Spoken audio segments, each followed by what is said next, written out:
அம்மா, நான் ஒர்க் பண்ணுற இடத்துல எல்லாரும் என்னை தப்பாக பார்க்குறாங்கம்மா. நம்ம பாதுகாப்பு நம்ம கிட்டதாம்மா இருக்கு. ஒருத்தவங்க நம்ம கிட்ட பேச வந்தா அவங்க கண்ணை பார்த்து பேசணும். அப்பதான் அவங்க எந்த நோக்கத்துல பேச வராங்கன்றது நமக்கு தெரியுமா.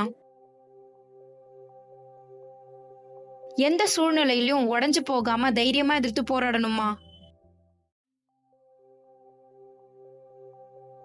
எந்த பிரச்சனை வந்தாலும் அம்மா நான் இருக்கேன், என்கிட்ட வந்து சொல்லுமா. இங்க எல்லா பசங்களும் கெட்டவங்க கிடையாது. அப்பா மாதிரியும் அண்ணன் மாதிரியும் சில நல்லவங்க இருக்கதான் செய்யறாங்க.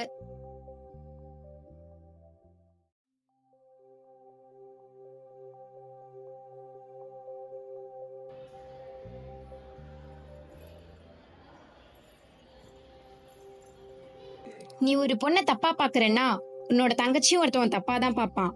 உன் தங்கச்சிய பாக்கும்போது அது உனக்கு தப்பா தெரியுதுன்னா நீ பாக்குற பொண்ணும் கண்டிப்பா வேற ஒருத்தவங்களோட அக்காவாவோ தங்கச்சியாவோ தான் இருப்பாங்க. எந்த ஒரு பொண்ணையும் தப்பா பார்க்க கூடாது. பெண்களை மதிக்க கத்துக்கோ.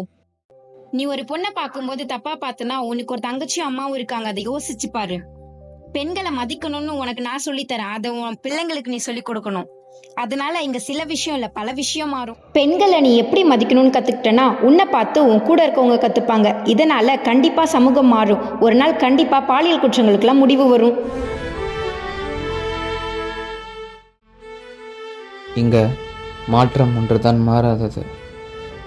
சமூகமாக மாறினா கண்டிப்பாக ஒரு நாள் மாற்றமே மாறும். அந்த பாலியல் குற்றமும் மாறும்.